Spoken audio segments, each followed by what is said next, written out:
देश के साथ ही मध्य प्रदेश में कोरोना संक्रमितों का आंकड़ा तेजी से बढ़ रहा है। मध्य प्रदेश के 26 जिले अब कोरोना की जद में हैं।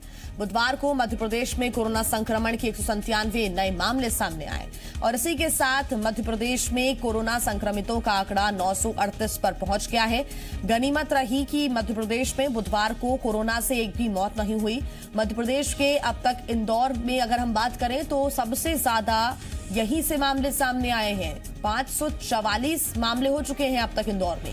भोपाल में संक्रमितों की संख्या 167 पहुंच गई है और तीसरे नंबर पर है खरगोन, जहां अब तक 39 मामले सामने आ चुके हैं। जबकि संक्रमितों की संख्या में उज्जैन शहर चौथे नंबर पर है। उज्जैन में कोरोना संक्रमण के अब तक कुल 30 मामले सामने आ चुके हैं। बड़वानी में 22, होशंगाबाद खंडवा में 16, देवास में 15, मुरैना में 14, विदिशा में 13, रतलाम जबलपुर में 12 नए मामले सामने आए हैं। तो वहीं बुधवार को मध्य प्रदेश के अलीराजपुर और आगरमालवा में एक मरीज में कोरोना की पुष्टि हुई है। मध्य प्रदेश की बात करें तो कोरोना से अब तक 53 लोगों की मौत हो चुकी है, जबकि 64 मरीज पूरी तरह से ठीक होकर अपने घर जा चुके हैं। और इसी पर ज्यादा जानकारी के साथ जी मीडिया संवाददाता शैलेंद्र हमारे साथ जुड़ गए हैं। शैलेंद्र, अगर हम मध्य प्रदेश की बात करें तो बेहद चिंता का विषय यह है कि हर दिन 150 से 200 नए मामले सामने आ रहे हैं और इंदौर अभी भी एपिक सेंटर बना हुआ है। किसकी चूक, कहां लापरवाही या फिर और सख्ती की जरूरत है, इस पर तो विचार किया ही जा रहा है, टीम्स भी बनाई जा रही है। लेकिन ये कह सकते हैं कि अगर इस तरह से आंकड़े बढ़ते रहे तो मध्य प्रदेश भी उन टॉप शहरों में, उन टॉप राज्यों में शामिल हो जाएगा। वैसे भी टॉप 5 में तो है ही, लेकिन मध्य प्रदेश के लिए और भी ज्यादा चिंता करने वाली बात अब सरकार के लिए है। बड़ी बड़ी चुनौतियां हैं फिलहाल सरकार के सामने। क्या आंकड़े कहते हैं, क्या अपडेट्स है? देखिए, बिल्कुल जिया, जिस तरीके से मध्य प्रदेश में मामले बढ़ रहे हैं, प्रदेश सरकार के लिए बहुत बड़ी चिंता का विषय है और खासकर इंदौर बड़ी चिंता का विषय, क्योंकि एक दिन में ही इंदौर में 117 मरीज कल मिले। तो ये कहीं ना कहीं दिखा रहे हैं कि संक्रमण जो है कोरोना का वो किस हद तक लोगों में फैल चुका है। यानी जो लोग पहले से संक्रमित थे वो जाने अनजाने में कई लोगों से मिलते रहे और उनके जरिए जो चेन है वो लगातार बनती चली जा रही है। यही कारण है कि बड़ी संख्या में इंदौर में जो मरीज हैं वो सामने आ रहे हैं। और न केवल इंदौर में सामने आ रहे हैं, इसके अलावा भोपाल और जो अन्य जो जिले हैं उनमें भी तेजी से मरीजों की संख्या बढ़ रही है। इसके साथ ही एक भी दिन ऐसा नहीं जा रहा है जब एक नया जिला इसकी जद में शामिल ना हो। हालांकि नए जिलों में इस तरह के मामले ना फैले, इसके लिए पहले से ही जिले की सीमाएं पूरी तरीके से सील की गई है। किसी को भी एक जिले से दूसरे जिले में जाने की परमिशन नहीं है।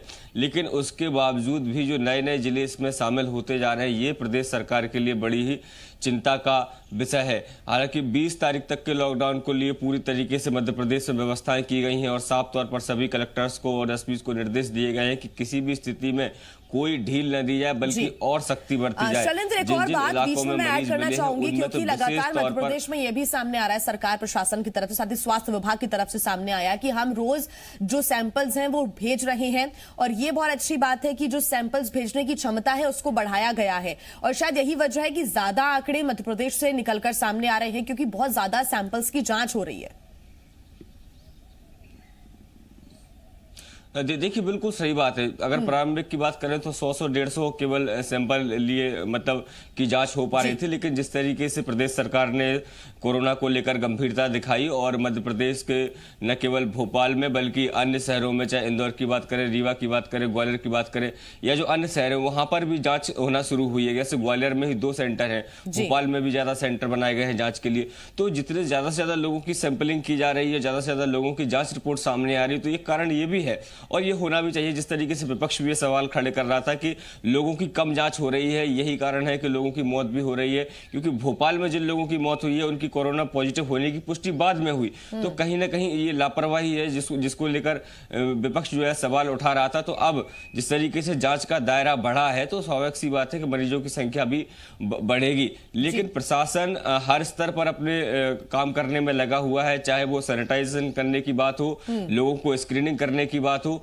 या फिर लोगों को घरों तक रखने की बात हो, क्योंकि जिस तरीके से जो इलाके संक्रमित इलाके हैं उन इलाकों पर विशेष फोकस रखा जा रहा है, क्योंकि इंदौर में जो गलतियां हुई कि जो इलाके संक्रमित हो गए वहां पर पूरी तरीके से पाबंदी नहीं लगा पाई और उनकी वजह से अगर दूसरे इलाकों में जो है वो कोरोना फैल गया। तो चाहे भोपाल की बात करें, होशंगाबाद की बात करें या मुरैना की बात करें या ग्वालियर की बात करें, ये जिन जिन इलाकों में कोरोना के संक्रमित मरीज मिले हैं उन इलाकों को पूरी तरीके से लॉकडाउन करके रखा गया है। वहां लोगों को जाने से सख्ती से रोका जा रहा है ताकि जो कोरोना का संक्रमण है वो एक जगह से दूसरी जगह पर ना फैले। तो फिलहाल आंकड़े जरूर बढ़ रहे हैं, लेकिन उम्मीद है कि आने वाले समय में जिस तरीके से लोगों में अब जागरूकता आ रही है तो ये भी कह सकते हैं जागरूकता लोगों में आ रही है। और हमने पिछले कुछ दिनों में तस्वीरें भी ये देखी है कि लॉकडाउन का जो पूरा इस्तेमाल है वो स्वास्थ्य विभाग कर रहा है, पूरा फायदा उठा रहा है। वो ऐसे कि अब उन हॉटस्पॉट्स पर जाकर सर्वे का काम भी किया जा रहा है और लोगों से हमारी यही अपील है कि सर्वे के लिए अगर आपके पास स्वास्थ्य विभाग की टीम पहुंचती है या फिर पुलिसकर्मी पहुंचते हैं जानकारी के लिए